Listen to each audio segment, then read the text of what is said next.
지금 이제 제가 여러분과 함께 나누어지는 것은 이제 그 전에 제가 이제 책을 땅과 공간의 축복이라는 그 책에서 이미 제가 이제 얘기했고요.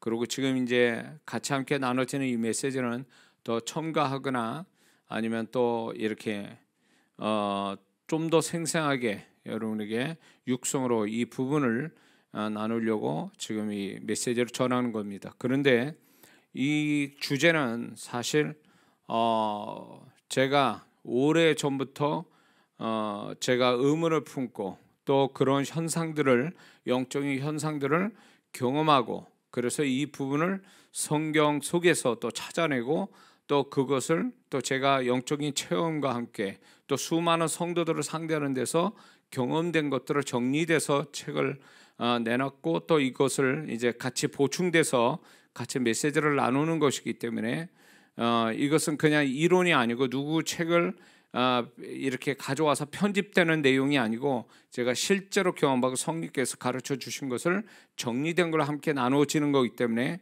이것은 분명히 여러분들에게 이런 것들이 좀 여러분들이 알고 또 이 부분의 영적 분별력을 통해서 사단의 속임수에 넘어가지 않고 성령께서 역사하시는데 여러분들이 더욱더 그쪽으로 여러분들이 또 흘러가기를 바라면서 이 메시지를 전합니다. 자, 지난주 위에서 이번에 오늘로 같이 나눠지는 것이 땅과 공간이 이렇게 구별되어 있다. 세 종류로 분류가 되어 있습니다. 이 땅에서는요. 이 땅의 모든 땅과 공간은 세 종류로 분류가 되어 있다. 그래서 첫 번째는 사단에 속한 땅과 공간이 있다는 것입니다. 사단에게 속한 땅과 공간. 이것은 죄악이 있거나 죄가 일시적으로 단회적으로 있거나 아니면 지속적인 죄가 있거나 이런 명백한 죄가 발생되는 곳에는 이건 사단이 명백한 합법적으로 역사하는 땅과 공간입니다. 그리고 안 좋은 사건이 일어난 땅과 공간, 그러니까 아주 비극적인 사건이 일어나는 특히 사람이 죽어나가는 땅과 공간이 있는 데는 반드시 이건 사단의 어떤 그 사단이 점유하는 땅과 공간이라는 것입니다. 그래서 뭐 흔히 뭐 이렇게 사람이 저수지에서 빠져 죽었다 뭐 이런 얘기 많이 뉴스들을 듣고 그런 얘기 들었을 거예요. 사람이 맥없이 물에 들어 빠져 죽었다 이런 얘기들이 그게 그냥 뭐가 있는 것보다 저 물속에 뭐 그런 데서 이렇게 죽다 살아난 사람들 얘기 들으면 뭐 물속에서 누가 잡아당긴다 뭐 이런 얘기들을 하는데 그게 틀린 말은 아니에요. 왜냐면 이렇게 불행한 사건들이 많이 생긴 그곳에는 그 악한 영들이 상주해서 죽음의 영과 함께 상주해서 역사를 하거든요. 그래서 그런 땅과 공간이 있다는 거, 안 좋은 불행한 어떤 사건이 일어난 또 그게 지속적으로 일어난 곳이면 그건 반드시 거기에 악한 영이 죽음의 영과 함께 역사를 하고 있다라는 거죠. 또 영적으로 대립되는 땅과 공간이 사단이 점유한 사단에 속한 땅과 공간이 예를 들어서 무당이나 점쟁이 이런 어떤 그 깃발 달린데 그런 그런 사람들이 있는 곳에는 사단이 이렇게 속한 땅과 공간이기 때문에 이런 부분들이 믿는 자들이 이런 사단에 속한 땅과 공간을 밟게 되면 애매하게 공격을 받아서 어려움을 당할 확률이 높다라는 것입니다.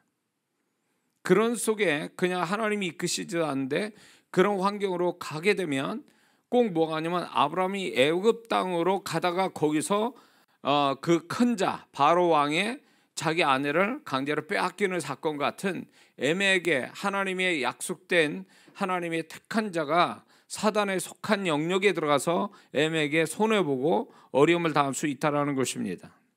그래서 이제 이 사단에 속한 땅과 공간에서 믿는 자가 영적 행위를 갖게 된다면 이건 소위 말하면 그 사단에 속한 악한 영들이 드글거리는 곳에서 영적 행위를 하나님을 향한 어떤 영적 행위를 갖는다는 것은 일종의 선전포고와 같고 영적 싸움을 하자고 먼저 거는 것 같다라는 것입니다. 그래서 거기에서 영적인 충돌이 일어나게 된다라는 것입니다. 영적 싸움이 일어나는 거죠. 그래서 만약에 여기서 알고 그러는지 모르고 그런지 그런 어떤 그 영적인 어떤 행위를 통해서 영적 싸움이 거기에서 부딪히게 되면 이기지 못하면 데미지를 받게 돼 있습니다. 믿는 자가 그 속에서 정말로 그런 속에 들어가 가지고 괜히 이렇게 시비 걸고 영적인 행위를 객기 부리면서 하다가 나중에 데미지를 받아서 어려움을 겪는 경우를 종종 듣게 되죠. 그래서 저는 이거에 대한 어떤 제가 어렸을 때 그 고등학교 다녔을 때에 저희 집 뒷집에 살았던, 뒷집은 아니고 바로 옆집이죠. 옆집에 살았던 어느 할아버님이 계시는데 그분이 빼빼 마르신 분인데 수염도 나시고 그런데 그분이 대학 교수였다고 그런 얘기는 들었어요.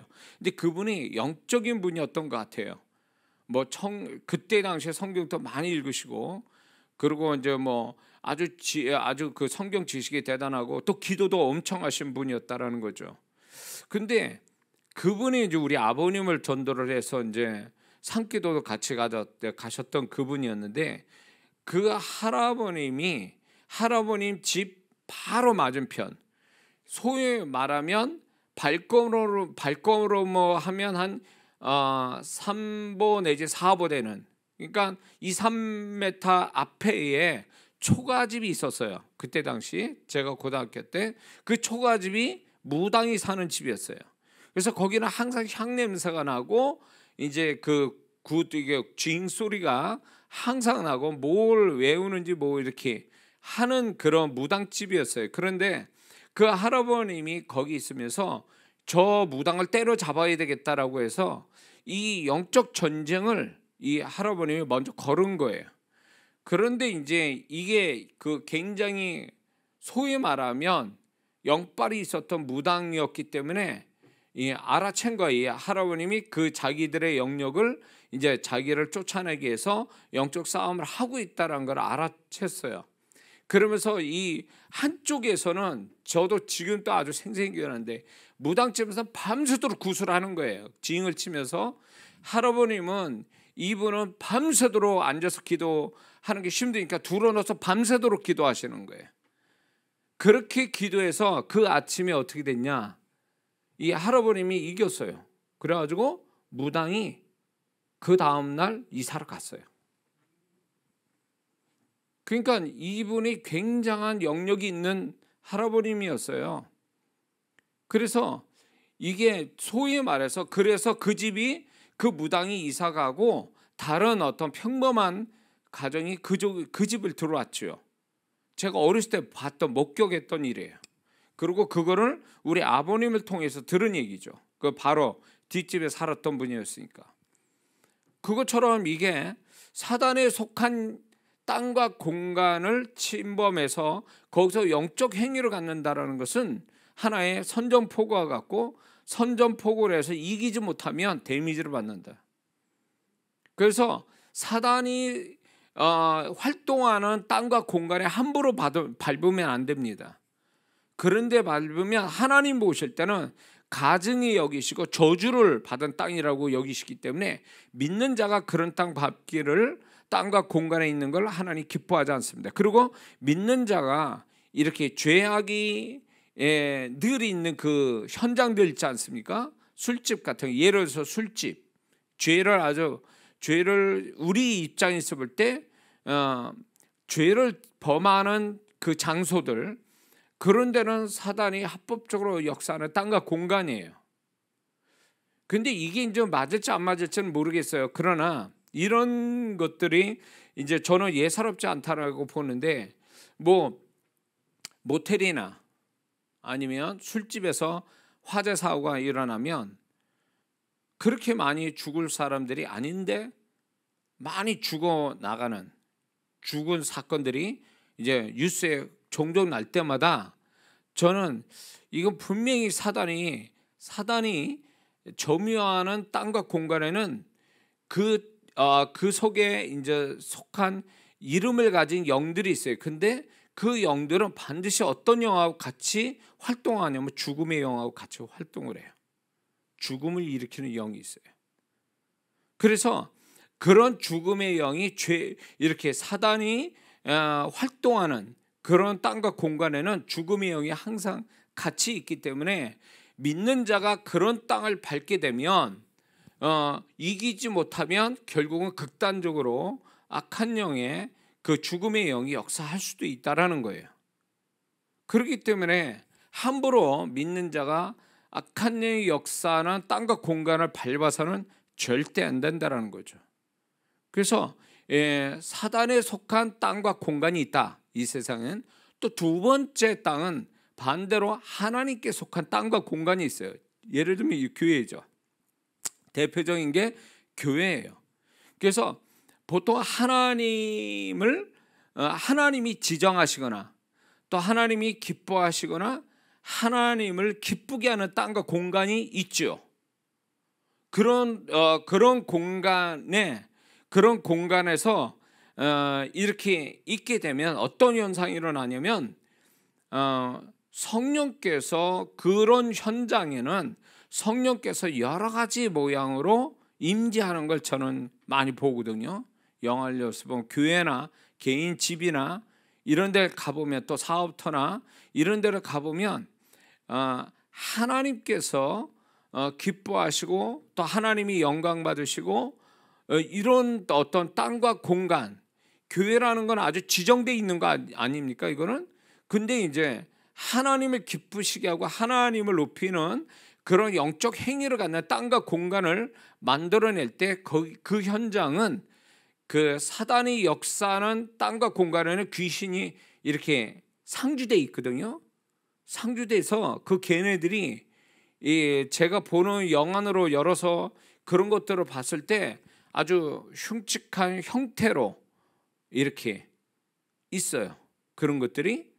근데 그것처럼 하나님이 그 지정하신 또 하나님께 속한 땅과 공간에는 성령께서 역사해요. 성령께서 역사하시고 천사가 또 그곳에 왔다 갔다 하기도 하고 그런 어떤 극단적인 현상이 영의 세계에서 실제로 벌어지고 있습니다. 이거는 보지 않고는 얘기를 못하는 얘기예요.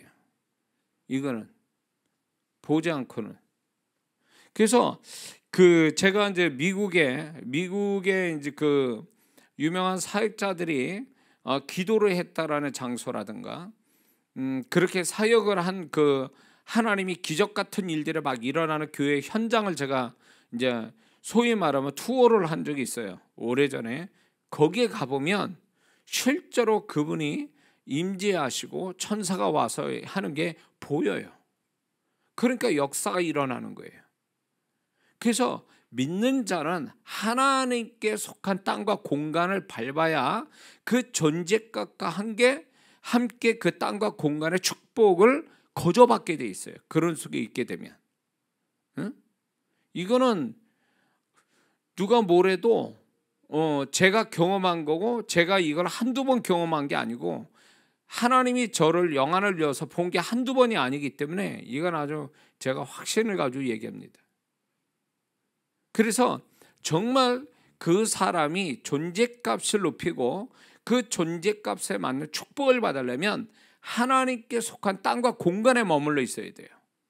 이런 사람이 만약에 사단에 속한 땅과 공간에 가면 제가 아까 얘기했죠. 데미지 받고 어려움을 당한다고. 롯이 소돔과 고모라 성에 들어가서 뭘 경험했습니까? 거기서 그런 거 똑같아요.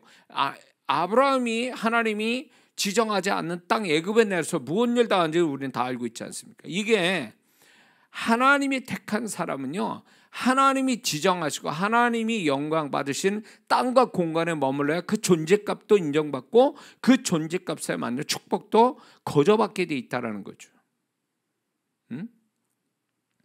그래서 그런데 이제 이런 게 있습니다. 하나님께 속한 땅과 공간에 이제 세상 소리 그리고 죄악이 거기에서 벌어지게 되면 일시적으로 사단에게 임대해 주는 형태가 돼요. 그게 설령 하나님이 기쁘시게 하는 땅과 공간이래요. 제가 이제 전주의 어느 큰 교회에 제가 이제 집회를 갔습니다.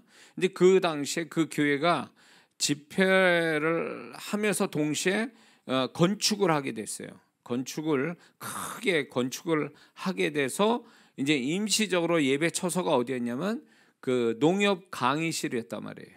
그 농협 강당 같은 데다가 이제 그 임시적으로 이제 거기서 예배를 드리게 됐는데, 그게 이제 거기서 예배 드린 지 얼마 많지 않았습니다.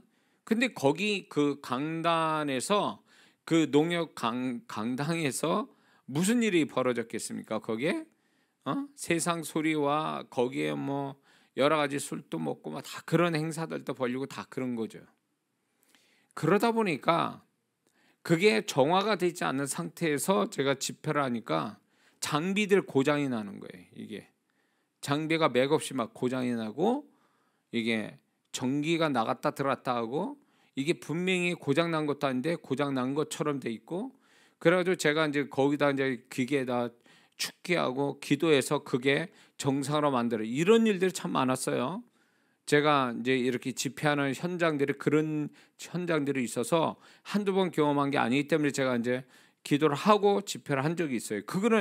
저는 그걸 보면서 아무리 영적인 그 땅과 공간이라 할지라도 거기에 어떤 세상적인 어떤 행위나 소리가 정화되지 않으면 그게 악한 영의 임대가 되는 형태가 돼서 악한 영이 같이 더불어 역사한다라는 겁니다. 그래서 이게 이제 저는 그 하나님께서 이렇게 분명히 지정하신 땅과 공간인데도 불구하고 이제 거기가 하나님이 분명히 다들 하나님께 하는 어떤 행위를 갖는 데라고 하는데, 영화를 열어서 보면 악한 영들이 둥둥 떠다니고 붙어있고 흑암이 이렇게 흑암이 덮이는 부분들이 이제 보이는 건 어쩔 수 없어요. 그러면 제가 묻지요. 그런 분들한테 주님이 주신 영감을 가지고 묻습니다. 여기에 어떤 일이 있었는지를 얘기해 달라고 그러면요, 아주 안 좋은 하나님 앞에 회개해야 될 일들이 벌어진 거예요. 그걸로 인해서 그게 정화가 안 되니까 악한 영들이 그거를 합법적으로 타고 들어와서 역사를 하는 거죠. 그래서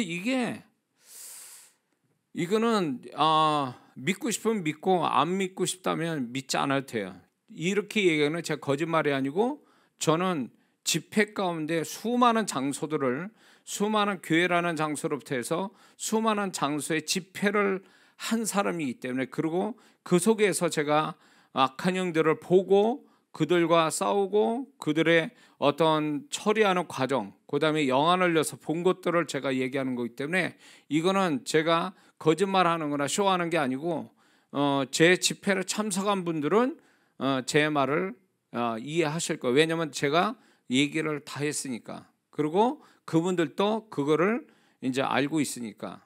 그러니까 저는 이거를 진리는 아니에요. 그러나 제가 이렇게 경험이 되는 영적 체험이기 때문에 이거를 이렇다, 영의 세계가 이렇다라는 것을 얘기해서 저 경각심을 갖고 우리가 그냥 보이는 게 다가 아니라는 것을 설명을 하는 겁니다.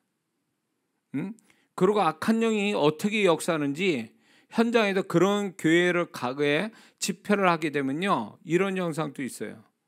그러니까 이게 정화가 안 돼 있는, 영적으로 정화가 안 되니까 악한 영이 이렇게 다니면서 사람들 속에 들어가서 역사하고, 이 사람에서 역사하는 게 저 사람으로 가서 또 역사하고, 이게 하여튼 이해 못할 여러분들이 영적 세계의 일들이, 영의 세계의 일들이 이런 성령께서 역사하시는, 하나님이 역사하는 현장에 더 두드러지게 역사를 한다는 거죠. 그래서 그런 부분에서 그렇게 제가 사역을 지금까지 해왔기 때문에, 그래서 하나님이 저를 영안을 열어 보게 하시고 또 어떻게 처리해야 되고 이런 세계에서 어떤 게 원리적으로 작용하는지를 성령께서 가르쳐 주신 거죠. 그래서 이런 부분에 성도들이 무지하고 잘 몰라서 애매히 당하는 일들이 많기 때문에 제가 이 부분을 말씀을 드리는 거예요. 자, 그래서 이렇게 하나님께 속한 땅과 공간이 따로 있다. 그래서 믿는 자는 그 땅과 공간을 늘 그 속에 머물러 살아야 된다. 그리고 그 하나님께 속한 땅과 공간은 절대로 일시적으로 사단에게 임대해 주는 그런 일이 벌어져서는 안 된다라는 걸 말씀을 드리는 겁니다.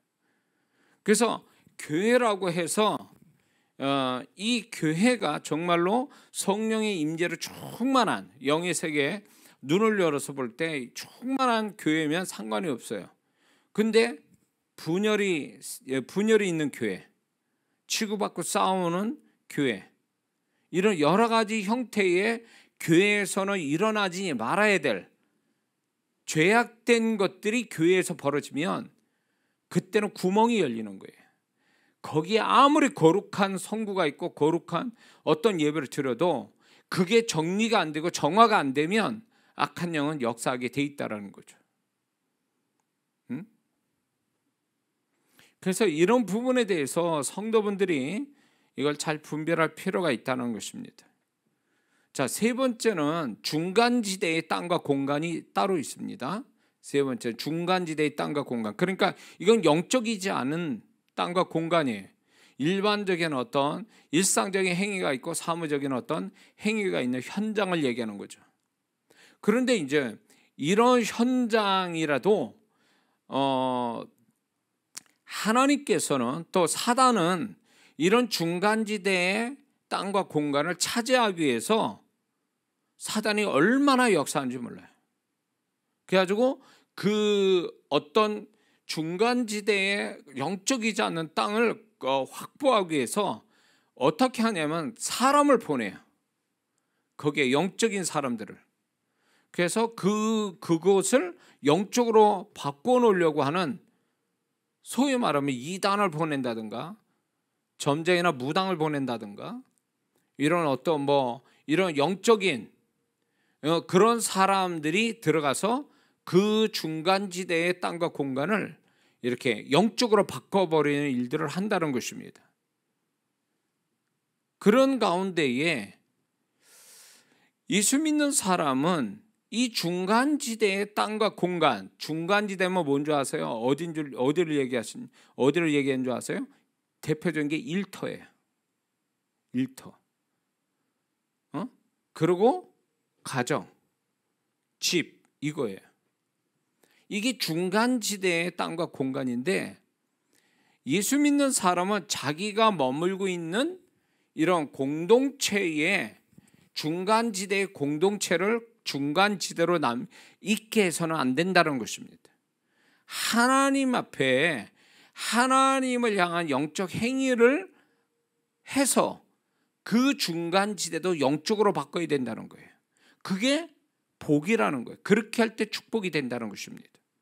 그래서 이렇게 보면 하나님께서, 제가 수많은 성도들을 사역할 때 제일 많이 나온 사역이 뭔지 아세요? 가정예배와 일터에서 예배 드리라는 거. 이게 제일 많이 나왔어요. 이렇게 통계로 보면, 제가 사역을 해보니까. 왜 그럴까요? 거기는 중간지대예요. 세상에 있는 돈을 벌기 위해서, 아니면 모여서 밥 먹고 이렇게 가족들이 있는 그곳에 예배를 통해서 점유하는 거예요. 하나님께서 그곳에 깃발을 꽂고 싶어 하는 거예요. 그래서 하나님이 역사하고 싶어 하는 거예요. 그래서 믿는 자를 어떻게 하든지 그런 어떤 중간지대의 땅과 공간을 하나님이 점유하도록 예배를 드리게 한다든가, 또 영적인 일을 하도록 유도를 이렇게 이끌어 가신다라는 거예요. 그래서 이 예배를 드린다는 것은 굉장히 중요한 의미가 있어요. 예배를 드린 거는 일종의, 소위 말하면 땅을 내가 소유한다라는 개념으로, 영적인 어떤 소유 개념으로, 이게 그 증거가 뭐냐면 그걸로 뭐하냐면 예배예요. 예배가 소위 말하면 그거죠. 어떻게 표현하냐면 이게 내 땅이다라고 하는 확증을 하는 게 바로 예배예요. 그래서 하나님이 임재하시도록 통로를 열어드리는 거예요. 그 예배 자체가. 그래서 일터에서 혼자라도 예배 드리라는 거예요. 그래서 그 일터가 혼자라도 예배 드리면 그 예배 드리는 그 사람에 의해서 그 공간이 일터라는 중간지대의 공간이 영적으로 바뀌는 거예요. 하나님이 임재할 수 있는 통로가 열려버리는 거예요. 가정도 마찬가지예요. 가정도 아무리 안 믿는 가족도 다 있다 할지라도 혼자 예배 드리는 거예요. 믿는 자기 혼자라도 예배를 드리는 거예요. 예배를 드리면서 그 가정을 하나님이 점유하도록 만들어 드리는 거예요. 그래서 이 가정 예배가 굉장히 중요해요. 일주일에 한 번이라도 못하나도 가정 예배 드리는 게 엄청 중요하다는 거, 이걸 우리는 반드시 알아야 됩니다. 그래서 내가 머물고 있는 중간지대의 땅과 공간도 하나님이 임재하시는 그 역사하실 수 있는 통로를 열어드리는 거, 그게 이제 두 가지 형태로 보통 그렇게 하죠. 기도하는 거와 예배드리는 형태가 이제 통로를 여는 거죠. 기도, 찬송, 말씀 소리, 이 세 가지가 예배 형태인데 어느 하나를 했든 간에 그게 하나님께 내어 드리는 거라는 거죠. 하나님 소유가 되도록 그 땅과 중간지대의 땅과 공간을 하나님 소유되도록 만들어 드리는 거예요. 이게 제일 잘하는 거예요. 잘하는 거죠, 이게. 근데 지금 이제 안타까운 거는 믿는 자들이 일터에서는 입 싹 다물고 세상 사람과 똑같이 동화되거나 아니 거기에 그 세상 나라가 똑같이 움직이는, 똑같이 생각하고 똑같이 말하고 이렇게 하면서 일터가 중간지대의 땅과 공간이 돼서 믿는 자가 축복을 그만큼 못 받는 거예요. 그곳을 중간지대를 하나님이 받으시는, 그렇게만 한다면 이 사람 하고 있는 이 사람 존재값도 올라가고 이 사람 때문에 하나님이 그 현장에 함께 해주시고 또 그 땅과 공간을 축복해 주거든요. 이 사람 때문에. 근데 그런 것들을 믿는 자들이 안 한다 그거예요. 안 하니까 자기도 축복이 안 되고 거기에 머물러 있는 다른 사람들도 그 조직이나 공동체 다른 사람도 축복이 안 되는 거예요. 우리는 빛과 소금이 존재잖아요. 빛이라는 건 자기를 희생하면서 어둠을 내어쫓는 거잖아요. 소금도 마찬가지잖아요. 우리가 그런 역할을 한다는 거예요. 누군가를 축복해주는, 선한 영향력을 끼치는, 영적 영향력을 끼치는 존재로 살아가도록 하나님이 우리를 만드셨다면 우리 일터가 아무리 흑암이라도 내가 거기에서 빛 대신 어떤 하나님을 향하여 빛된 영적 행위를 하고 거기서 빛 대신 하나님이 오게 한다면 나도 잘 되고 다 잘 되는 거예요. 근데 믿는 자가 그 역할을 안 하니까 자기도 안 되고 그 공동체도 결국은 축복이 와야 될 축복이 오지 않고 그 사람은 결국 찌그러져 가지고 세상 사람한테 채이고 눌리고 코너에 몰리고 이런 식으로 살다가 끝나는 거죠. 그게 뭐 그렇게 어렵다고 그 일터의 현장에서 예배를 못 드리냐고. 그러니까 우리는 세 가지의 예배 처소가 있어야 되는 거예요. 교회 처소만 아니라 가정이란 처소와 일터란 처소, 제일 많이 시간을 보내는 삼각형이잖아요. 이게 세 군데잖아요. 여기서 하나님이 영광 받게 하시는 영적 행위를 갖는다는 것은 결국 자기 존재뿐만 아니라 그 공동체를 살리는 거예요. 축복되는 거예요. 하나님이 오게 하시는. 그러니까 하나님이 오게 하시니까 사단이 거기를 점유를 못하는 거예요. 왜? 하나님이 먼저 깃발을, 나를 통해서 깃발을 내가 이것을 하나님께 드리기로 깃발을 꽂았기 때문에 악한 영이 그것을 침범하지 못한다는 거죠. 그런데 믿는 자가 그것을 하나님이 임재하시는 통로를 열기 위한 영적 행위를 안 가지니까 사단이 와서 역사를 하는 거예요. 사단이 와서, 그래가지고 사단이 와가지고 그 땅과 공간을 점유하는 거죠. 그래가지고 자기도 피해를 입는 거죠. 믿는 자는. 그래서 일터에서 우리가 반드시 먼저 믿는 자가 그래서 기도하고 찬양하고 예배만 드렸다면 하나님이 점유해서 그 일터를 축복하실 텐데 그런 걸 안 하니까 그 일터 속에 안 믿는 자의 점을 보거나 귀신을 섬긴 자들로 인해서 그 분위기가 그쪽으로 막 돌아앉았지. 소위 말로 고사 지내고 거기서 또 이렇게 하나님이 제일 싫어하는 영적 행위 그런 것들이 믿지 않는 자에게서 그게 자연스럽게 막 일터에서 나와버리고 그래서 그 일터라는 공간이 중간지대도 안 되고 사단에게 빼앗기는 땅과 공간이 돼버리는 거죠. 그러면 믿는 자가 거기에서 축복이 되겠냐? 그렇지 않죠. 축복이 안 된다. 영적인 어떤 영의 세계에서 보면 이미 이 사람 패배당한 거예요. 이제 이 사람 이 믿는 자는 코너에 몰린 거예요. 코너에 몰려서 있는데 무슨 축복이 되겠냐고. 거기서 있다가 그냥 숨소리도 못 내고 그러고 있다가 겨우 이제 잘리지 않으면 다행이지. 그 일터에서. 그러니까 믿는 자가 믿지 않는 공동체에 들어가면요, 조직과 사람들 속에 있으면 이거는 일종의 중간지대의 땅과 공간이니까 일터가 일단 하나님이 역사는 영적으로 바꿔놔야 되는 게 자기를 위해서도 좋은 거예요. 그래야 사단의 공격을 안 받게 되고 영적 싸움이 거기서 일어나지는 않거든요. 중간지대에서는요. 누가 점유하느냐, 먼저 점유하냐에 따라 그거에 따라 이제 그게 이제 소위 말하면 먼저 점유하면 그게 주인이 되는 거죠. 임자가 되는 거예요. 그래서 믿는 자가 그렇게 해야 된다는 거죠. 학생이면 학교 가서 제가 이제 그것도 했었거든요. 학교에서 찬양을 하든 기도하든 학교에서 그걸 해라. 학교에서. 그래서 제가 한때는 이렇게 점심시간에 아이들한테 찬양 가르치고 복음 전하고 예수 영접하고 그런 일을 3년간 했어요. 제가 오래전에. 그래서 그 학교가 아이들이 제일 많이 시간을 보낸 데서 그 믿는 아이들을 모아놓고 예배를 드리게 한 거예요.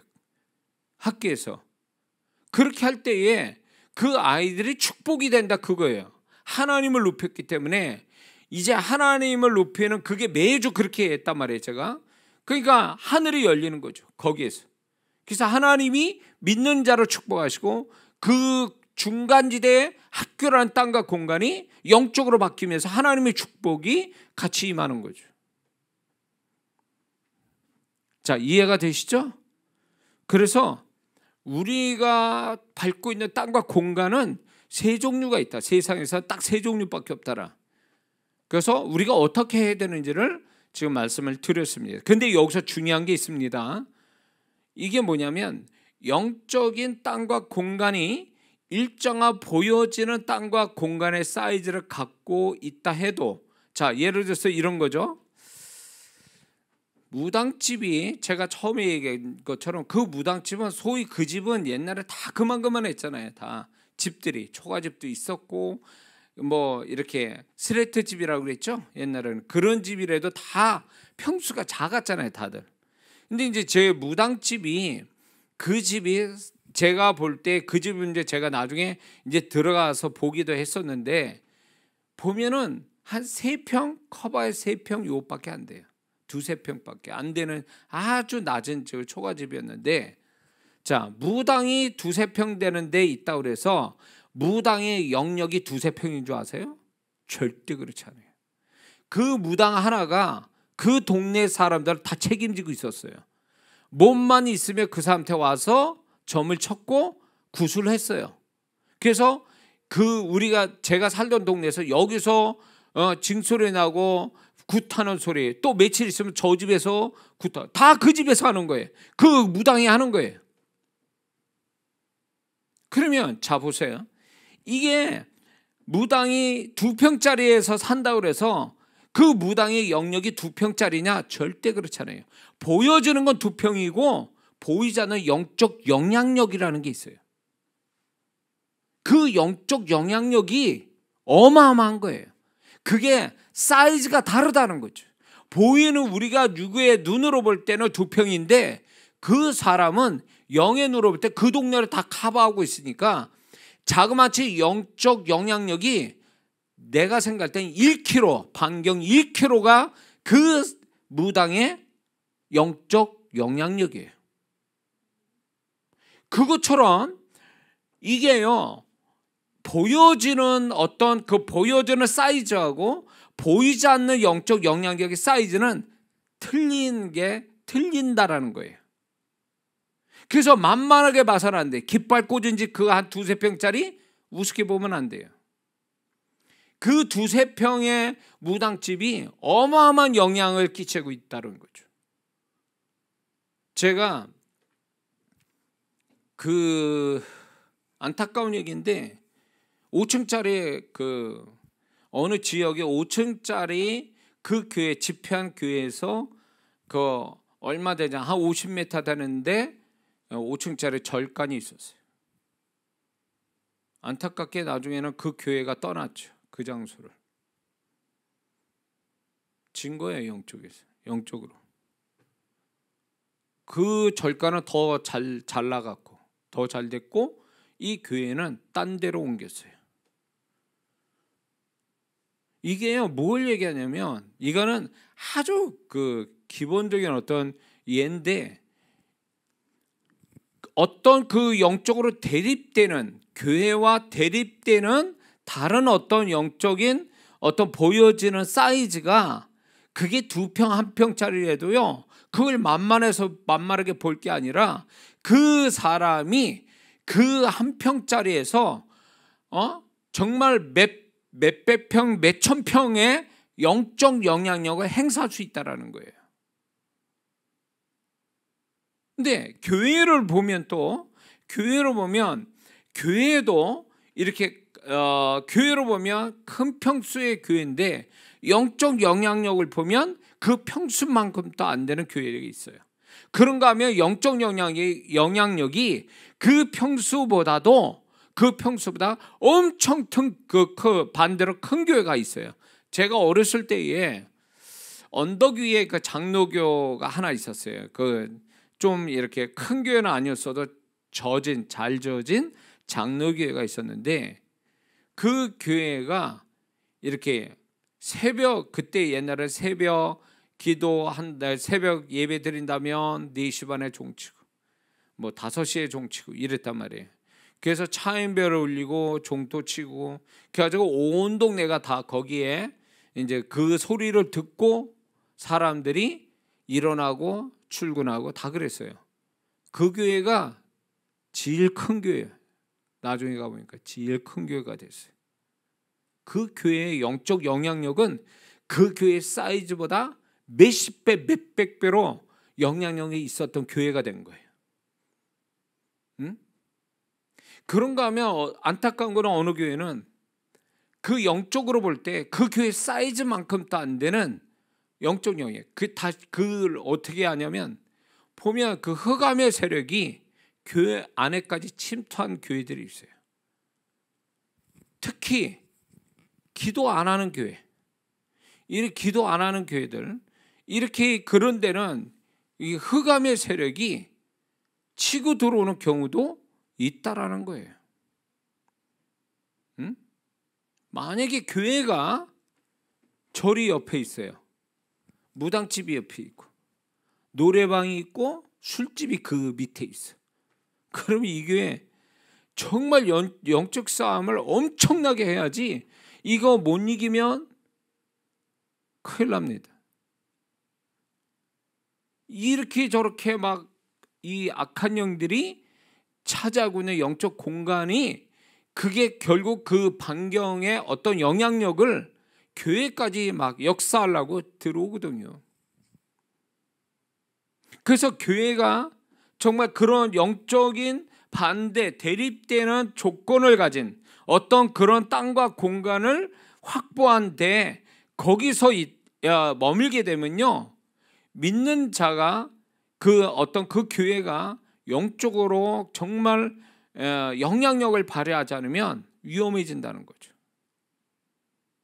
교회만 아니에요. 제가 경험한 어느 집사님은 한 3억을 들여가지고 한 십몇 년 전 얘기예요. 3억을 들여가지고 레스토랑을 이제 이렇게 만들었어요. 그때 당시 한 15년 전 얘기일 거예요. 레스토랑을 이렇게 만들었는데 안 된다고 그래가지고 어쩌지 저까지 이제 연결이 돼서 제가 거기를 갔어요. 가가지고 이렇게 보니까 안 될 장소에다가 레스토랑을 믿는 자로서의 그 어떤 여기에 건전한 또 영적인 어떤 그런 걸 만든다고 그 마음은 좋아요. 근데 거기서 레스토랑을 만들었는데 그 주변을 보니까 유흥가예요. 전부 다 유흥가 속에 건전하게 한다고 레스토랑을 열은 거예요. 이 집사님, 여자 집사님이. 제가 그랬어요. 여긴 안 됩니다. 집사님 영적인 역량도 그렇고 이건 안 됩니다. 빨리 나가셔야 돼요. 제가 이제 그렇게 말씀드렸죠. 기도는 해드렸지만 제가 그렇게 얘기했어요. 안 됩니다. 집사님이 영적 영향력 가지고는 여기를 못 이깁니다. 애초부터 여기는 들어오지 말아야 될 장소인데 들어와서 지금 어려움을 겪는데 돈의 문제가 아니라 지금 어렵습니다. 그러니까 빨리 정리를 하고 나가세요. 근데 이분이 좀 고집을 펴가지고 어떤 일을 벌였냐. 그 남편이 간판을 달다 떨어져가지고 뇌진 탕으로 이분이 오랫동안 남편이 병원에서 사람 구시 못하면서 병원에 계셨어요. 거기에다가 그렇게 3억 정도 3억 이상을 들인 그 거기가 1억도 안 되는 그 주변에 부동산 하신 분들이 짜고 그래가지고 그것을 1억도 안 되는 돈을 받고 빚만 지고 나왔어요. 이건 실제 있는 얘기예요. 그러니까 그분은 꼭 뭐가 아니면 아브라함이 애굽에 내려간 것 같은 그런 상황이 돼버린 거예요. 거기를 가지 말았어야 되는 거예요. 그 땅과 공간을 밟지 말았어야 되는 거예요. 근데 거기서 이겨낼 수 없는 영적으로도 연약한 이분이 돈만 있으면 되는 줄 알고 하다가 이게 문제가 돼버린 거예요. 안 된 거예요. 그래서 남편도 정말 거의 이제 병원 신세를 지고 그러고 많이 이제 그 남편이 회복이 되지 않아서 힘들어했단 말이에요. 네? 그거는 이 집사님이 그런 일을 애초부터 만나지 말았어야 되는데 이제 이 집사님은 누군가 얘기를 듣고 하다가 분별이 안 돼서 그런 문제가 생긴 거죠. 그래서 제가 이제 제 경험을 가지고 얘기를 하는데 이건 좀 실감나게 여러분들이 이해하기 위해서 제가 말씀을 드리는 거예요. 그래서 우리가 세 가지 땅과 공간이 있는데 이걸 먼저 분별하고 믿는 자는 반드시 하나님께 속한 땅과 공간을 밟아야 되고 중간 지대를 어떻게든지 하나님이 점유하시도록 해야 되는 것이 사명이다라는 것입니다. 이해가 되시죠? 자, 그러면 이제 제가 또 두 번째 크게 우리가 알아야 될 게 뭐냐면 땅과 공간의 성격을 결정짓게 하는 네 가지 기준이 있습니다. 땅과 공간의 성격을 결정짓게 하는 네 가지 기준. 이거는 뭐냐면 이 네 가지 기준에 따라서 땅과 공간이 어디에 속한 것이냐 또 어디에 속할 것인가를 알 수 있는 기준이라는 것입니다. 첫 번째, 대표되는 그 땅과 공간이 대표적인 글이나 언어가 어떤 것인가가 중요하다는 거죠. 대표적인 글, 그 다음에 어떤 언어가 사용되는가, 이게 원투라는 거죠.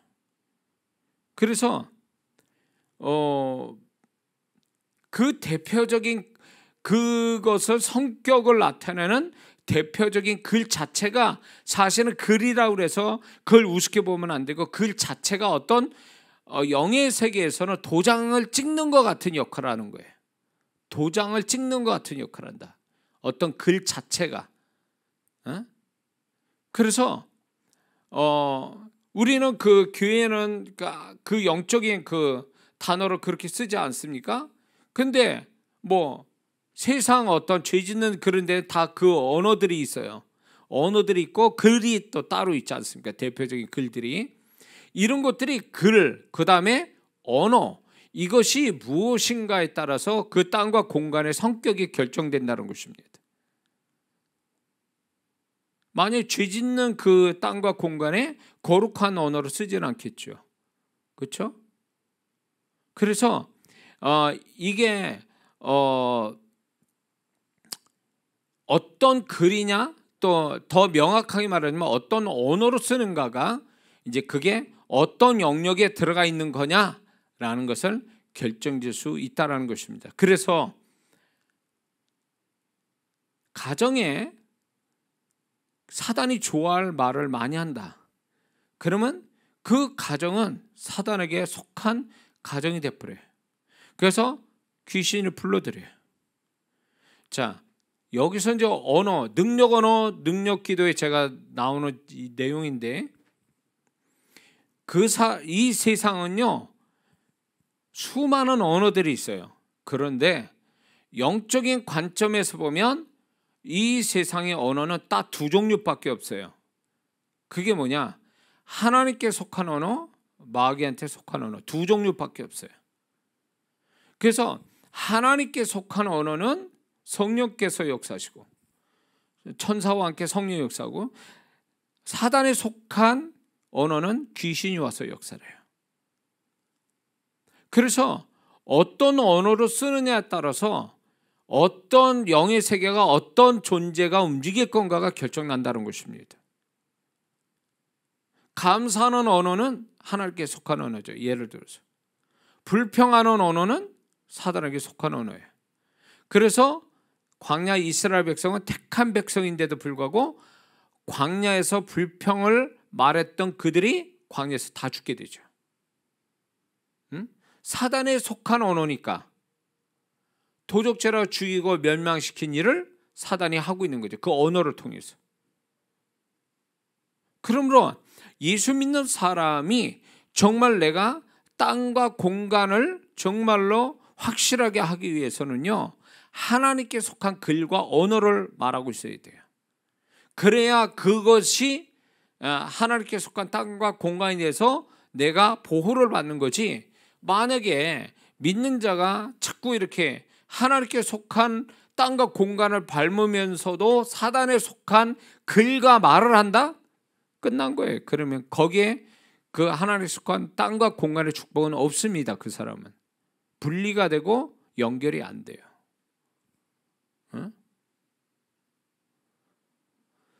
자, 이 부분이 얼마나 중요한지 여러분 아셔야 됩니다. 그리고 땅과 공간의 성격을 결정짓는 또 하나는 뭐냐면 어떤 행위가 이루어졌냐는 거예요. 거기서 죄된 행위가 벌어지면 그건 사단에 속한 땅과 공간이 되고, 거기서 하나님을 기쁘시게 하는 거룩한 행위가 있다라면 그거는 하나님께 속한 땅과 공간이 되는 거예요. 그렇기 때문에 저는 이 교회에는 예배를 드리는 하나님이 기뻐 받으신 땅과 공간이 되도록 우리는 예배를 드리는 거죠. 그 예배 드리는 것까지는 좋아요. 그런데 예배 끝나고 나서 사람들이 세상 이야기하고 악한 말을 하고 거기서 막 다투고 성도끼리 다투고 그러면 그건 교회로서의 그냥 교회지만 영적인 눈으로 볼 땐 사단이 와서 놀이터 삼는 데가 되고 마는 거예요. 자, 이런 걸 아셔야 돼요. 제가 집회를 하면서 제가 이제 그거를 이제 초반에 경험됐던 건데, 악한 영을 내쫓지 않으니까 성령님도 역사하시고 악한 영도 같이 역사해요. 성령께서 강하게 역사하는데 또 한쪽은 귀신이 이 사람에 들었다 저 사람 들어갔다가 막 난리를 치고 있어요. 이게 두 가지, 그러니까 마귀도 역사하고 성령님도 역사하는 거예요. 이게 왜 그러냐면 이게 그 현장이 영적으로 정화되지 않은 상태에서 하다 보니까 악한 영이 원래부터 여기서 놀이터를 삼았던 데인데 이게 악한 영이 역사하는 것을 소멸시키지 못하는 그 상태에서 여기 집회를 하니까 성령님이 역사를 하는데 기존에 있었던 악한 영도 같이 역사하는 거예요.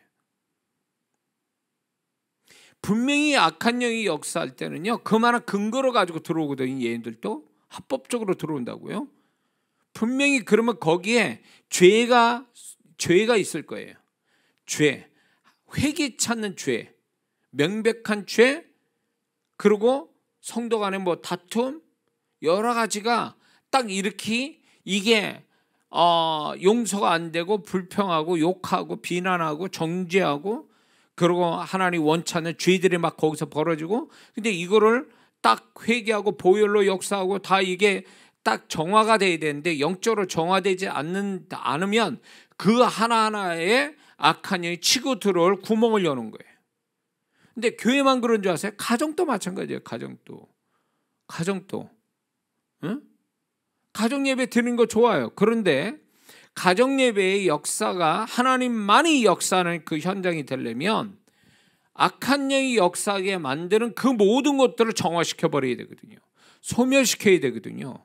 이 소멸되는 작업을 안 해놓으면 가정 예배에서 하나님께 영광이 되면서 이거에 식이 나서 사단이 악한 영이 또 역사를 해요.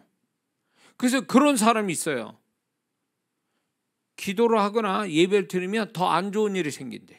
이런 사람 가끔가다 제가 이제 상담을 받거든요. 그러면 이게 왜 그런 일이 벌어지냐? 이분은 반드시 하나님이 기도해서 응답을 받고 축복을 받아야 할 사람이 이걸 식이 나서 사단이 악한 영이 역사하는 거예요. 그분한테. 그러면 그분이 그걸 역사하게 만드는 이분의 문제가 있는 거예요. 악한 영의 문제라기보다는 먼저 그 성도의 문제가 있는 거예요. 회개를 안 한다든가 하나님 앞에 명백하게 정화를 시켜야 될 것 정화를 하지 않는다든가 이런 것들 때문에 악한 영이 치고 들어오는 거예요. 그러니까 기도는 기도대로 되는데 기도는 또 하나님이 또 응답하시는 것 같은데 그걸 또 막 뒤집는 사단의 역사, 악한 영의 역사도 같이 일어나는 거죠. 그 희한하잖아요. 그게 하나님이 이걸 바라시겠냐 말이에요. 하나님이 이런 식으로 응답하시냐? 아니에요. 그러니까 심지어는 두려운 거죠. 기도만 하면, 예배만 드리면 안 좋은 일이 자꾸 생긴다. 그래서 기도하기 두렵습니다. 예배 못 드리겠어요. 이런 성도도 가끔가다 보거든요. 현상이 문제가 아니라 분명히 이 성도는 하나님께 뭔가 잘못하고 있는 거죠. 그거를 메꿔야 되고 뭔가 영적으로 정화시켜야 될 부분은 안 하니까 그것하고 계속 역사하는 거예요.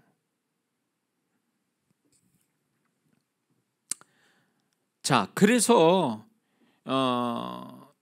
어떤 그 땅과 공간에 대한 어떤 그 내가 밟고 있는 땅과 공간을 하나님이 지정해 놓은 땅과 공간이 아닌 나머지 중간지대라든가 그런 어떤 땅과 공간을 내가 더 축복되게 만들려면 이런 기준을 따라야 되는 거예요.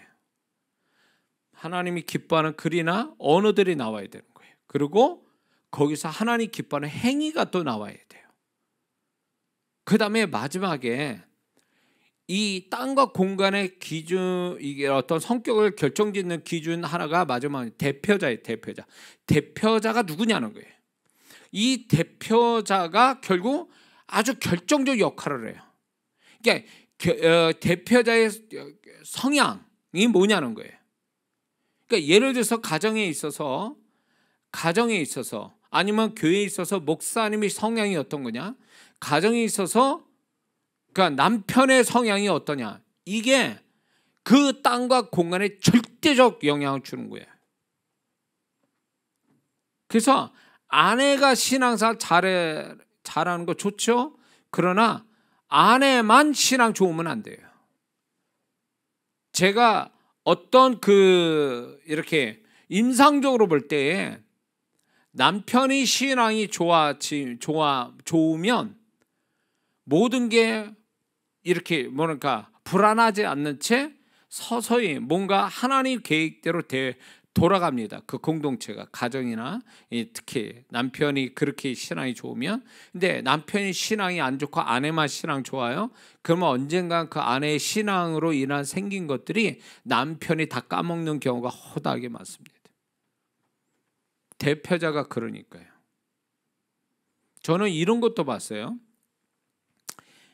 사업을 하는데 이제 사업하신 분이 저한테 이제 이렇게 상담하고 이렇게 하는 경우가 종종 있는데 안 되는 거예요. 사업이 안 돼. 근데 돼야 될 뿐인데 여러 가지 조사를 해볼 때 돼야 될 뿐인데 안 돼요. 근데 이제 제가 이제 짚히는 게 있어서 마지막에 뭘 물어요? 대표자가 누구냐고 물어봤어요. 이 사업의 대표가 누구 이름으로 됐냐고 물어봤어요. 그랬더니 그 사업에 어떤 그 능력이 안 되는 남편분의 이름으로 돼 있는 거예요. 그리고 그 남편분은 물질이 세게 하는 분이지 물질을 플러스 시킨 분이 아니에요. 제가 봤을 때도. 그래서 그분에게 바꾸라고 그랬어요. 대표자로 바꾸라. 여러분들이 어떻게 생각할지 모르는데 계약서 쓰는 거 있지 않습니까? 법적으로 인정이 되는 어떤 서류에 사인하는 거, 대표자로 사인하는 거, 이게 영의 세계에서도 굉장히 중요한 역할을 합니다. 이거. 그래서 함부로 사인해서는 이 사인하는 거, 이거 대표자가 어떻게 하냐에 따라 달라지는 거예요. 이게 육의 세계에서만 통하는 문제가 아니라 영의 세계도 같이 이루어지는 거예요. 그래서 이 대표자가 어떤 사람이냐에 따라서 그 대표자로 인해서 그 속한 사람들의 땅과 공간의 성질이 결정나는 거예요. 그래서 제가 이런 것도 있어요. 우리 여기 청년도 있고 우리 아들 전사도 있지만 이 청년들을 사역하다가 한 가지 제가 이제 이렇게 발견이 되는 게 뭐냐면 분명히 얘가 문제가 해결이 됐어요.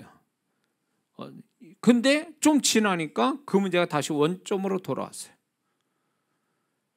그래서 이제 추적을 하는 거죠.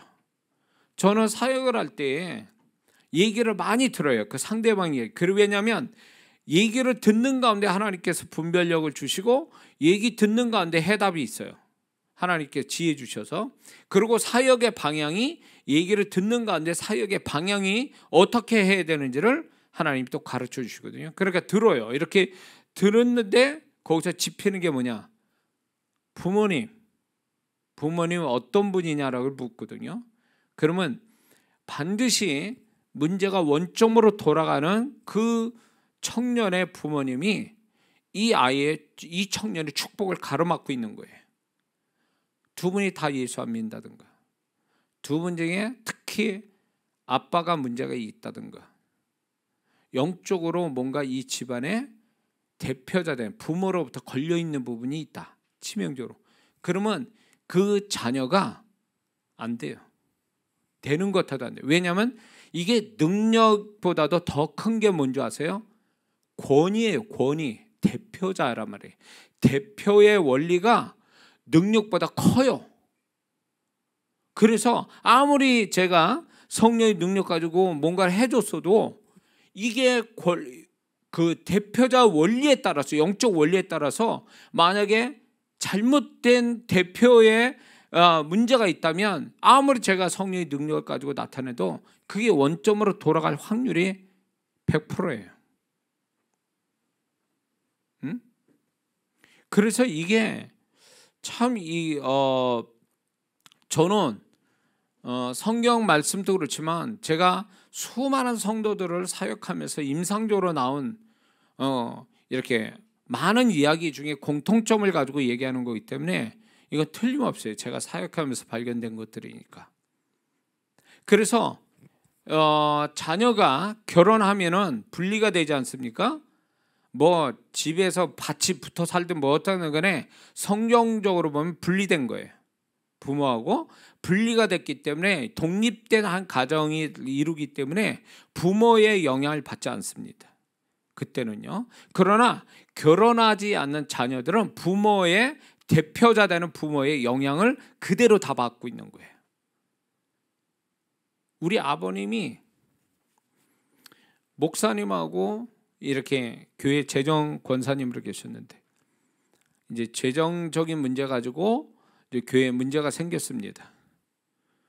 그래가지고 이제 목사님하고 다투고 그러고 이제 교회를 안 다니니 이렇게 그런 문제가 생겨서 결국은 우리 부모님이 교회를 나왔어요. 교회를 여러 가지 어려움이 교회적으로 이제 근데 우리 아버님이 이제 세상법 가지고 교회를 그 시각으로 보니까 이제 은혜로 되어질 것들에 대해서 용납이 안 되신 거죠. 그렇게 해가지고 교회에 문제가 돼서 이렇게 나오시게 됐는데 그게 하나님 보실 때는 교회를 어지럽게 했다라고 하는 교회에다 범죄했다. 개인의 범죄가 아니라 교회를 어렵게 만들었다는 그걸로 인해서 연단을 받았어요. 저희 집이 6년의 연단이 왔는데 아무것도 안 되는 거예요. 안 좋은 일만 계속 생기고 대학 떨어져, 직장 떨어져. 우리 어머니는 병원 다니셔, 정신과 병원 다니셔. 자녀들 직장 잘 안 돼. 동생들이 직장이 안 돼요. 그리고 물질적 손해도 막 생기고 여러 가지 안 좋은 일들이 막 시리즈로 막 그냥 생기는 거예요. 그러니까 저하고 이남이녀예요. 제가 장남인데 하나도 안 되는 거예요. 집안이 되는 일이 없어. 그때는 영적인 원리를 몰랐을 때죠. 저도 어렸으니까. 그래가지고 모든 게 다 안 되는 거예요. 모든 게. 원래 집을 가지고 살다가 또 우리 아버님이 뭐 어떻게 된지 집을 파셨어. 싼 값에 팔아가지고 전셋집으로 갔다가 보증금에 월세집으로 가고 상황이 더 안 좋아졌죠. 근데 뭐 자녀라가 잘 될 수 있습니까? 안 되죠. 그 자녀들도. 저로 시작해서 다 안 되는 거죠. 그리고 6년 지날 때 이제 그 연단이 끝나게 되는데 그 연단이 끝나게 되는 계기도 우리 아버님이 병원에서 극적으로 하나님 앞에 회개를 하시고 교회를 다시 다니시기로 작정하시고 나을 때 저희 집안이 자녀들 저로 시작해서 문제가 풀려나기 시작하더라 그거예요. 저는 이거를 아주 뼈저리게 경험한 사람이기 때문에 그래서 대표자 되는 사람이 잘해야 된다. 부모, 특히 남편, 아빠가 잘해야 돼요. 그게 자녀를 위해서 굉장히 중요한 문제예요. 이거는. 자녀가 잘 되면 여기 청년도 있지만 여기 영상으로 참여하는 분들 청년들 잘 들으세요. 청년들이 잘 되면 자기 노력과 열심으로 잘 된 거 100%라고 생각하면 안 돼요. 그 잘됨 속에 뭐가 플러스된 거냐면 대표자 되는 부모가 잘하기 때문에 하나님께 잘해서 그게 플러스 알파 돼서 잘 되어지는 거예요. 그래서 자기가 잘 되면 부모한테 감사해야 돼요. 부모가 하나님 앞에 어떤 식이든 잘하고 있으니까 그게 자기 자녀된 자기가 뭘 해도 수고한 대로 복을 받게 하시는 거예요. 그리고 부모가 영적인 유산이 있기 때문에 그 유산으로 그 자녀가 쉽게 잘 되는 거예요. 그럴 때 부모를 감사해야 돼. 부모한테 감사해야지 내가 얼마나 잘나서 내가 잘 됐다 이렇게 생각하는 건 교만이고 그거는 잘못된 생각이라는 거예요. 그리고 자식이 잘못되면요 어떻게 해야 되냐, 부모가 일정 부분 책임이 있어요. 그 부모된 자는 자기를 돌아봐야 돼요. 자녀의 잘됨을 100% 자녀가 잘못됐다라고 자녀를 뭐라 할 게 아니라 그 자녀의 잘못됨이 부모가 하나님 앞에서 뭔가 잘못돼서 이 자녀가 잘못되어 있지 않는가에 대해서 부모 자신을 돌아봐야 된다는 거예요. 그래서 부모가 하나님 앞에 뭔가 잘못된 거 있으면 회개하고 바로 고쳐지면 자녀도 그거와 함께 동시에 문제가 풀려가는 걸 경험할 수 있다는 거예요. 이게 영적으로 연결돼 있다라는 거예요. 이건 성경에 부인할 수 없는 하나님이 가르쳐 주신 거죠. 그래서 이 부분을 이렇게 해석해야 된다라는 거예요. 믿는 자를. 이해가 되시죠? 자, 지금 어려운 얘기 하는 거 아니죠? 다 이해가 되는 부분이죠? 청년 이해가 돼? 오케이. 이게 표현을 자칫 잘못하면 또 이렇게 어렵게 하면은 이해를 못 하거든요. 이 중요한 문제들이. 그래서 굉장히 표현을 쉽게 알아듣게 한다는 게 쉽지 않아요. 이게 영적 경험을 이렇게 정리해서 얘기하기가. 근데 이거는 이론이 아니에요. 이론도 아니고 단순한 지식이 아니에요. 성경에서 얘기하고 또 제가 실제로 교회 바깥의 사역을 19년 하는 동안에 제가 수많은 성도들을 상대하고 사역해 준 데서 주님이 가르쳐주고 성도들에게서 발견된 것들이기 때문에 그래서 제가 자신 있게 또 이렇게 나누게 되는 겁니다. 자, 요 한 가지만 하고 마칠게요. 공간에 대한 영적 개념, 세 번째, 공간에 대한 영적 개념을 이해를 좀 할 필요가 있습니다. 자, 공간은 땅과 같이 중요한 영역입니다. 이런 공간, 이 공간이. 근데 땅이 아무리 좋아도 공간에서 악한 행위와 언어를 갖는다면, 안 좋은 언어, 잘못된 언어를 갖는다면 공간이 악하게 될 뿐만 아니라 그거와 함께 땅이 악하게 돼버린다는 거죠. 그래서 이 공간에서 일이 벌어지는 거잖아요. 어떤 행위나 어떤 소리나 이런 것들이 공간에서 파장을 일으키는데, 이 공간에서 파장이 일어나는 것이 눈에 보이지 않고 시간이 지나면 사라지는 거지만 이게 영의 세계에서는 그대로 기록이 된다는 거예요. 사라지지 않는다는 거예요. 영의 세계에서는. 왜 그런지 아세요? 영의 세계는 시간이 정지된 세계예요. 시간이 흐르지 않아요. 그러니까 정지된 세계니까 그게 그대로 기록되어 있다, 그 얘기예요. 그래서 제가 사역을 할 때 어떤 사람의 과거를 이렇게 알아내는 거, 그 사람이 어디에서 뭘 했는지를 알아내는 이것도 하나님께서 그게 영의 세계에서는 기록되어 있기 때문에 밝혀낼 수 있는 거예요. 심지어는 이거는 뭐 제가 교만해서 얘기하는 게 아니라 여러분들을 이해시키기 위해서 제가 얘기하는 거예요. 제가 어느 교회든 어느 집이든 어떤 사람이 머무든 그 현장에 그분이 과거에 무슨 일을 했는지를 알아낼 수 있다는 거죠. 내가 알아내는 게 아니라 그분이 알려주시는 거예요. 그게 뭔지 아세요? 영의 세계에서는 다 기록으로 남아있다는 거예요. 그거를 그분이 알려주시는 거예요. 무서운 거죠. 그래서 우리가 공간에서 혼자서 무슨 말을 하고 어떤 행위를 하든 아무도 본 자가 없어요. 그리고 그 소리도 사라지고 그 행위도 사라졌다서 없어진 게 아니라 그게 그 공간에서 작용을 한다는 거예요.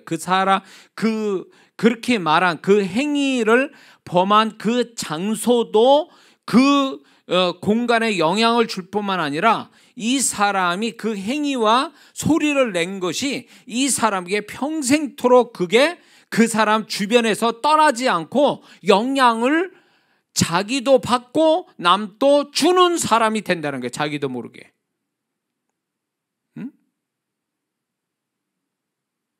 그거를 어떻게 하냐면, 이제 제가 이제 어떤 분을 사역을 하는데 그 사람이 평소에 무슨 말을 하는지 그게 들리는 거예요. 그 소리가 들려서 얘기를 하니까 이분이 그거를 자기가 말한 거를 인정을 해요. 그걸로 인해서 이분이 무슨 일이 벌어졌냐면, 이 사람에게 사람이 줄이 끊어져요. 사람이 이렇게 끊어져요. 관계가 끊어져. 그래서 어떻게 되냐? 이분은 고립이 되는 거예요. 고립이. 그래서 홀로 섬에 있는 사람 같이 돼버린 거예요. 제가 이 얘기를 했어요. 그랬더니 이분이 맞다고 얘기하는 거예요. 아무리 사람 관계를 가지려도 안 된다는 거예요. 이 사람의 관계가 계속 이어지지 않는다라는 거예요. 왜? 이 사람은요, 이제 그가 말하는 것이나 행동하는 게 사람의 어떤 관계를 이렇게 한 사람하고 A라는 사람하고 뭘 이렇게 했단 말이에요. 근데 그런 어떤 사람의 관계를 끊어놓는 소리나 말들이 다른 사람에게도 그게 영향을 그대로 갖고 가는 거예요. 그러니까 이 사람은 자기도 모르게 고립될 수밖에 없는 생각, 고립되는 언어, 고립되는 행위를 갖고 있는 거예요. 그게 결국 자기 그 공간 안에 어느 날 어디에서 벌어진 일을 이 사람은 그 공간을 떠났다고 해서 이 사람이 그게 없어진 게 아니라 자기가 스스로 말을 하고 자기가 행위를 했기 때문에 그것이 평생토록 그 사람의 그 어느 정도 반경 어느 정도까지 이 사람이 그게 계속 흐르고 있는 거예요. 그러니까 다른 사람이 그 사람 공간 안에 어느 정도 1m 아니든 2m 안으로 들어오면 이 사람이 흘러낸 이 공간 이렇게 고립시키는 그런 어떤 기운들이 이 사람 새로운 사람이 올 때 그게 흘러가는 거예요. 그러니까 그 상대방은 자기도 모르게 이 사람과 관계가 끊어지는 거예요. 그냥 자동으로.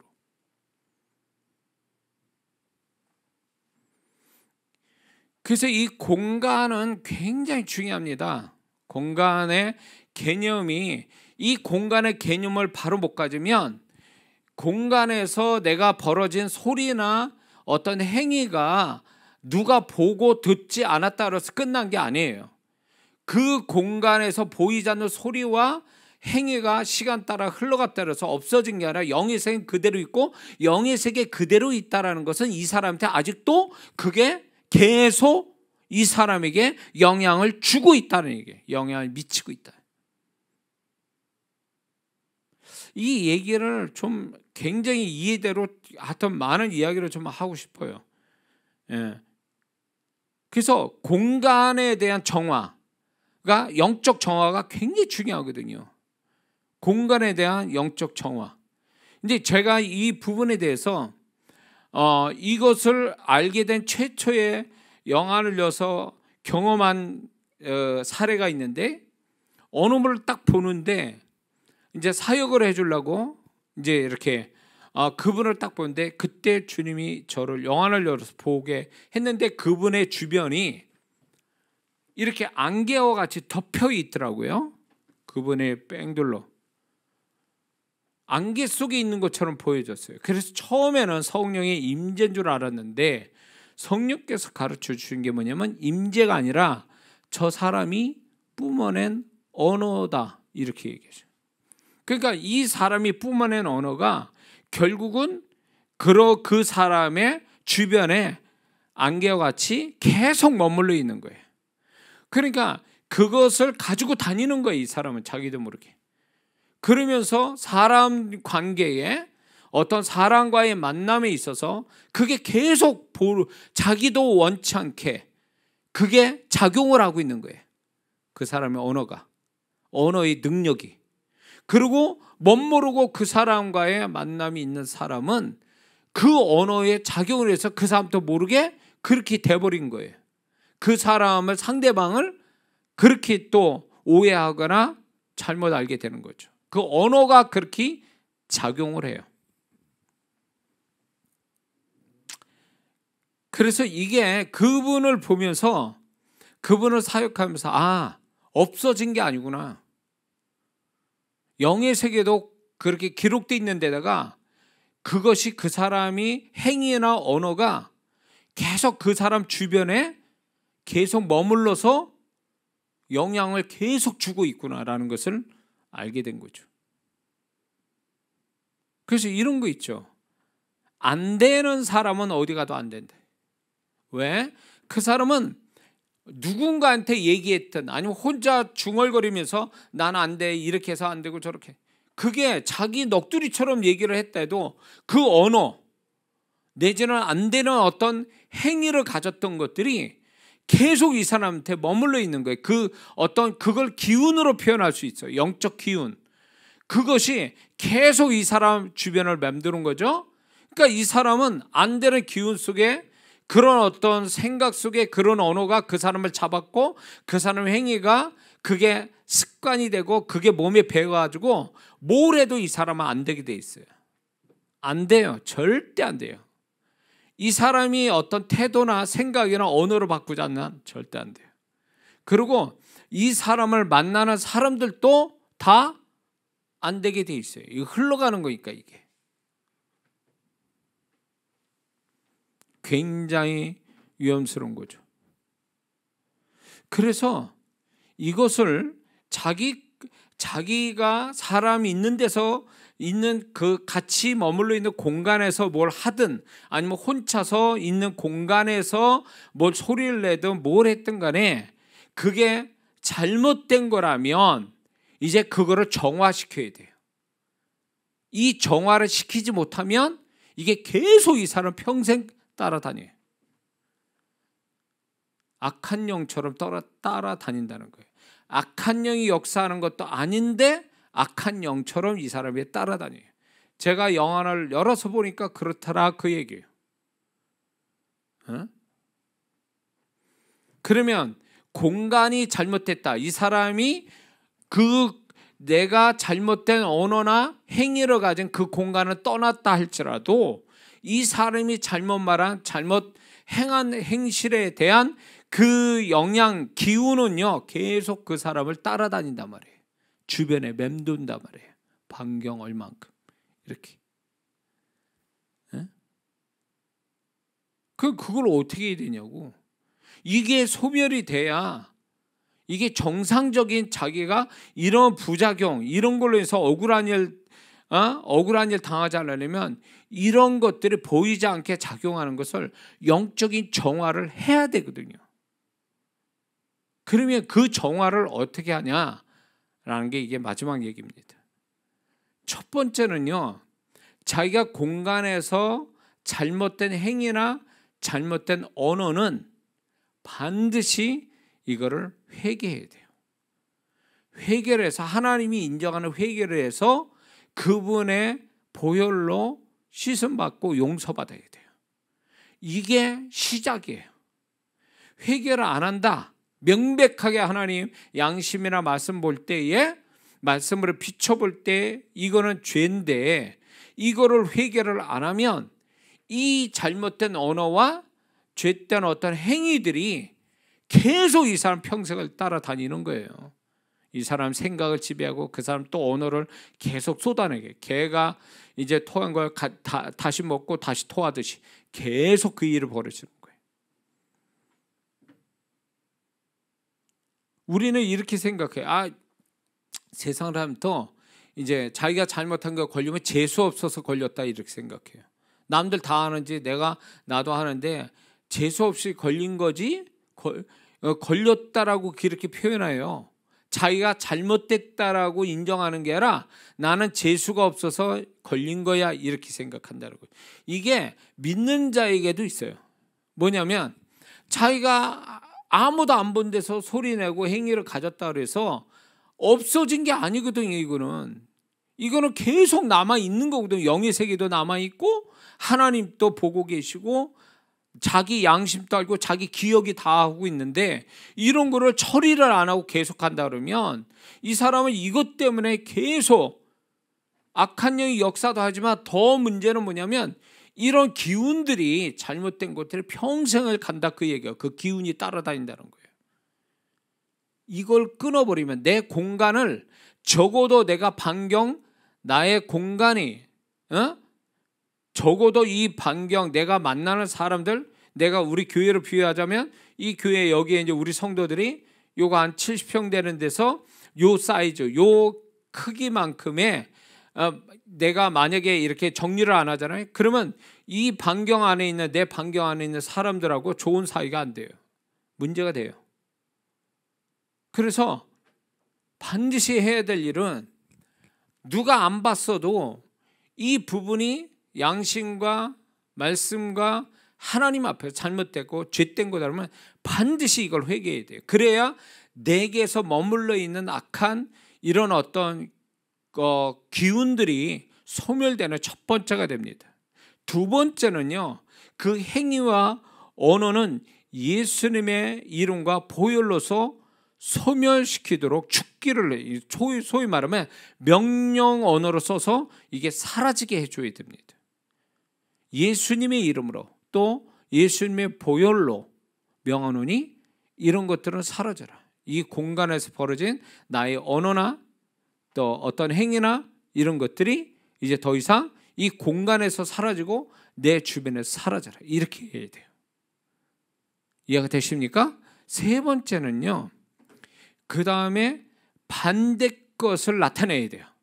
자, 내가 죄된 언어와 행위를 가졌다면 반대 것, 다시 말해서 거룩한 행위 아니면 축복된 언어 이런 거를 반대로 쏟아내야 돼. 이게 소위 말하면 이제 까부친다. 이렇게 안 좋은 거와 좋은 것을 부딪혀서 좋은 것이 남고 좋은 것이 남게 해주는, 그러니까 이 동종요법 뭐 이렇게 얘기하더라고요. 이제 한약 같은 데서도 그렇고, 그러니까 소리는 소리로서 없앤다라는 그게 있죠. 그 자동차의 그 소리를 없애기 위해서 소리를 발생시키는 그런 기법이 있다고 그래요. 그것처럼 우리가 안 좋은 소리와 행위는요, 그 반대의 것을 드러내므로 소멸시키는 겁니다. 더 좋은 걸로. 그런 축복된 언어와 하나님의 착한 행실, 또 하나님의 말씀을 소리로 내서 또 기도하는 소리, 이런 어떤 소리와 그 행위를 하나님이 기뻐하는 것으로 반대 것을 드러내는 것입니다. 그럴 때 내 주변에 또 내 공간에 그런 어떤 부작용들을 소멸시킬 수 있다. 그 다음에 네 번째는 자신의 주변에 그 안 좋게 공간을 만드는 요소들을 소멸시키는 작업이 필요합니다. 자기 머무는 공간에 안 좋은 공간을 자꾸 만들어내는 요소들을 없애버린다는 거죠. 뭐 TV 소리, 영상과 소리, 그 다음에 안 좋은 물건, 또 안 좋은 그런 사람들, 안 좋은 일, 또 안 좋은 현장, 이런 데를 단절시켜야 되는 거예요. 이거를 단절을 시켜야 된다. 그래서 이것을, 이런 어떤 공간을 더럽게 만들고 공간을 문제를 일으키게 만드는 요소들을 반드시 끊어버리고, 만약에 끊지 못한다면 예수님의 이름과 보혈로 소멸시키는, 정화하는 작업을 반드시 해야 된다는 것입니다. 우리가 이런 작업들을 안 해놓으니까 문제가 생기는 거예요. 그게 공간에 문제가 생기는 거예요. 공간에 문제가 생기니까 이제 내가 머무는 공간마다 문제가 생기고, 그 공간에서 내가 잘못된 그런 언어와 행실이 내 주변을 계속 맴돌아 내 주변에 역사한다는 거죠. 나를 불행하게 만들기 위해서 역사한다는 거죠. 어떤 사람은 이런 게 있어요. 이런 사람이 있더라고요. 그 사람은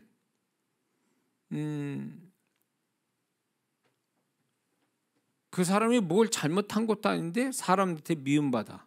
두 번째, 그 사람이 무슨 말만 하면 오해를 해. 죽겠대요. 이것 때문에. 이런 사람 제가 상담을 받아본 적이 있어요. 응? 자기는 그래서 이 사람은 정말 선한 마음으로 아무 악한 뜻도 없이 그렇게 얘기했는데 상대방은 계속 오해하고 자기를 미워하고, 그리고 결국은 여러 가지 실제적으로 자기가 손해를 보게 하는 이런 일들이 자꾸 벌어진다는 거예요. 그래서 제가 그 상담을 듣고요, 여러 가지 측면에서 질문을 하고 들어봤어요. 근데 이게 이 사람이 원래 그러면 그런 악한 사람이야, 그건 아닌 걸로 결론 나는데, 문제는 이분의 과거를 추적해 보는 거죠. 추적해서 보니까 이분이 어떤 사람에 대한 걸림이 하나 있더라고요. 사람의 걸림이 하나 있는데 그 사람의 걸림으로 인해서 이 사람이 계속적으로 뭔가 그 사람과의 관계가 안 좋은 데다 그 사람이 계속 그런 안 좋은 말들을 또 쏟아내고 이런 게 이제 있어 왔던 거예요. 그래서 그 사람과 관계는 끊어졌는데 그 이후로부터 이런 일이 막 벌어지는 거죠. 결국 그 여자분이 결국은 여자분인데 그 여자 성도분이 결국은 과거에 있었던 그런 모든 것들이 깔끔하게 영적인 정화가 안 된 상태에서 새로운 사람과 만나고 새로운 공간에서 머물게 되는 것이 결국 그게 새로운 게 아니라 과거에 그런 것들의 연장선으로 돼가지고 문제가 더 발생이 된 거죠. 자, 그래서 우리는 지금 오늘 여러분과 함께 나눠진 것들, 이제 이런 부분에 대해서 공감을 하신 분도 있지만 공감이 안 되시더라도 제가 이게 이론으로 없는 얘기를 막 만들어서 얘기한 게 아니라 제가 그 영적인 세계, 영의 세계를 알고 주님이 가르쳐 준 게 있고 임상적으로 발견된 것들이 있어서 얘기하는 거니까 여러분들이 저와 여러분의 땅과 공간에 대한 개념을 잘 가지셔야 돼요. 이게 제대로 안 돼 있으니까 애매하게 손해를 보는 거예요. 애매하게 잘 될 사람이 안 되고, 그리고 어려움을 겪고 아브라함처럼 어처구니 없이 빼앗기고 롯과 같이 진짜 빈털털이 되고 인정도 못 받고 이런 일들이 막 벌어지는 것은 결국 땅과 공간에 대한 개념이 잘못된 거예요. 이 분별이 없어서 이렇게 된 거예요.